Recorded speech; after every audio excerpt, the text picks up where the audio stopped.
మీరు ఈ మధ్య ఒక విషయం గమనించారా? పెళ్లి చేసుకోవడానికి చాలా మంది ఇష్టపడడం లేదు. వాళ్ళు పెళ్లి ఎందుకు వద్దనుకుంటున్నారు అనే విషయం మనం డిస్కస్ చేద్దాం. ఇప్పుడున్న జెన్జీ బ్యాచ్ లో ఆల్మోస్ట్ సగం మంది సింగిల్సే ఉన్నారు. ఎందుకు సింగిల్ గా ఉన్నారంటే వాళ్ళు మెయిన్ కెరీర్ మీద ఫోకస్డ్ గా ఉన్నారు. ఇంతకు ముందులాగా ఒకసారి జాబ్ వస్తే లైఫ్ సెట్ అనే సిచ్యువేషన్ ఇప్పుడైతే లేదు. అసలు మ్యారేజ్ అంటేనే ఒక రెస్పాన్సిబిలిటీ. జెన్జీ జనరేషన్ వాళ్ళకి రెస్పాన్సిబిలిటీస్ అంటే ఇంట్రెస్ట్ లేదు.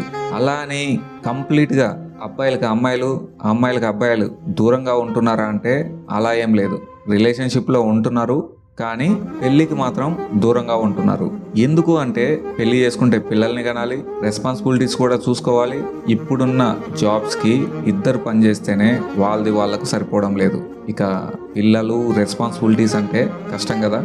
సో ఫైనల్గా ఎవరి క్లారిటీతో వాళ్ళు ఉంటున్నారు. అందుకే మ్యాక్సిమం సింగిల్గానే ఉంటున్నారు.